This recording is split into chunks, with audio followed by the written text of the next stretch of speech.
வீட்டில் இந்த பொருட்கள் ஒருபோதும் தீர்ந்து விடாமல் பார்த்துக் கொள்ளுங்கள். இது வெறும் சமையல் விஷயம் மட்டுமல்ல, நம்ம வீட்ல இறைவனின் அருள் செல்வம் நிறைவா இருக்கும்னு பெரியவர்கள் சொன்ன ஒரு ரகசியம். அது என்னென்ன பொருட்கள் பார்க்கலாமா? நிறைப்பானை தண்ணீர். வீட்டில் தண்ணீர் எப்போதும் நிறைந்து இருந்தா குலதெய்வ அருள் கிடைக்கும்னு நம்புறாங்க. இரண்டாவது உப்பு. உப்பு குறையாம இருந்தா அது அன்னலட்சுமியின் அருளை பெற்றுத்தரும். வீட்டில் தீய சக்திகள் நுழையாது என்பதும் ஒரு நம்பிக்கை. அஞ்சரை பெட்டியில் உள்ள மசாலா பொருட்கள், மிளகாய் தூள், மிளகு, ஜீரகம், மல்லி போன்றவை. இவை எப்போதும் நிறைந்திருந்தா மகாலட்சுமி அருள் கிடைக்கும் என்று சொல்வார்கள். புளி. புளி வீட்டில் இருந்தா சமையல் நின்று போகாது. அது அன்னலட்சுமியின் நிறைவுன்னு நம்புறாங்க.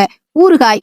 ஊறுகாய் எப்போதும் வீட்டில் இருந்தா வீட்டில் சாப்பாடு நிறைவாக இருக்கும். சிலர் இதை குபேரன் அருள்னு சொல்லுவாங்க. அரிசி. அரிசி பானை நிறைந்து இருந்தா சிவபெருமானின் அருள் கிடைக்கும் என்று கூறப்படுகிறது. துவரம் பருப்பு. துவரம் பருப்பு குறையாம வைத்துக்கிட்டா முருகப்பெருமானின் அருள் கிடைக்கும் என்பார்கள். மஞ்சள்.